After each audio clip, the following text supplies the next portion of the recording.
So wait, let me interrupt you right there with what you're saying, so you Mr. McGovern. Mr. McGovern, let me interrupt you. Now, you're saying that because of the influence of the Jewish lobby, that basically not only did it force Chas Freeman to basically not accept that job, but also ultimately did Blair lose his job because of that? Is that what you're saying? Blair,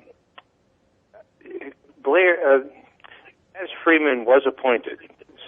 So it is not that he turned down the job, that he was removed from the job after a day in office, so to speak.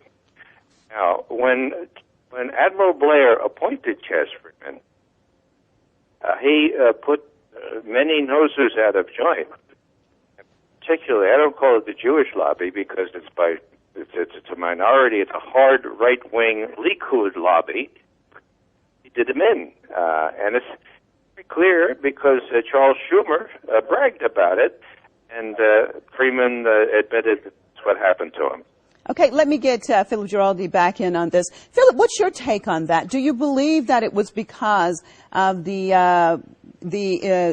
for example, AIPAC, the Jewish lobby influence, that helped Blair basically lose his job? How do you see it? Well, I think it was when Blair did appoint Chas Freeman and was opposed by the lobby, I think that was really the kiss of death. That I agree with Ray absolutely on that. That when that happened, that meant that sooner or later, Dennis Blair would be in trouble as soon as there were an opportunity to turn on him. Well, let me interrupt you there. Well, let me interrupt you right there. Phil, what exactly does that say then about Washington politics as far as how much influence that the Jewish lobby has? Well, what it says is essentially that the Jewish lobby, the Israeli lobby, has absolute control over the appointment of anyone, either in a security position or a foreign policy position, that has anything at all to do with the Middle East. They basically are able to say yes or no on the appointment of any individual at a senior level. I'm talking about, obviously, a policy-making level. Well, Philip, what does that say about U.S. sovereignty? What does that say exactly about U.S. sovereignty if Israel is basically calling the shots, as you said, in dealing with the Middle East? Then aren't there times that, for example, what is good for Washington may not necessarily be good for Tel Aviv? And if Israel is calling the shots, where does that leave the United States?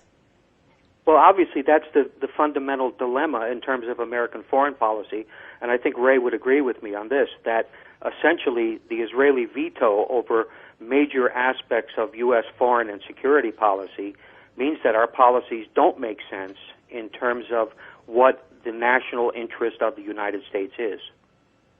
Okay, let me turn back to Ray. Now, what do you think? Do you think that the average American realizes, according to what you and Philip are saying, as far as the influence on the Israeli lobby to that extent that they can actually determine American foreign policy?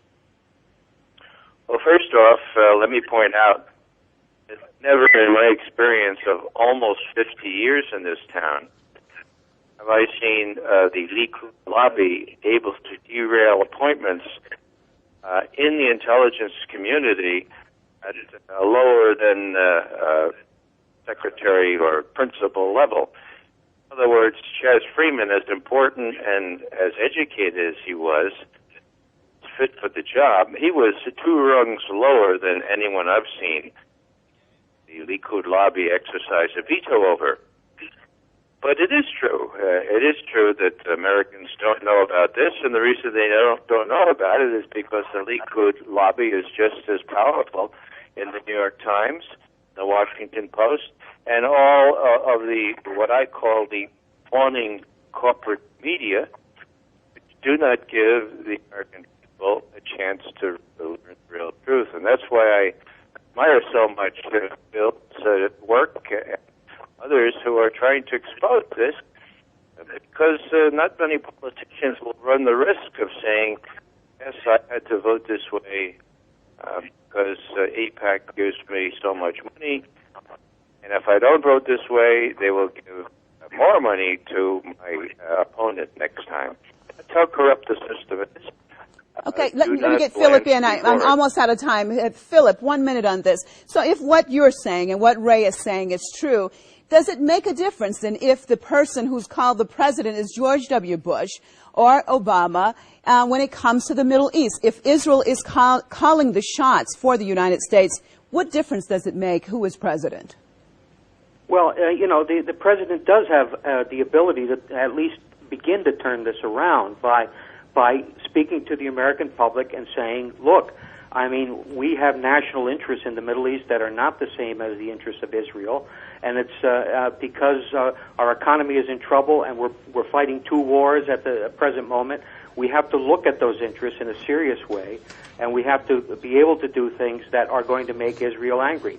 But that's just the way it is. It requires the president to use what they call the bully pulpit, to use his position to try to change policy. But I don't think any president from either party at the present time would have the courage to do that. Okay, and on that note, I'd like to thank both Philip Giraldi and Ray McGovern for being with us on another close-up look at today's hot stories. Join us right here, same time tomorrow. I'm Marzia Hashimi, signing out from Tehran. Thank you, and goodbye.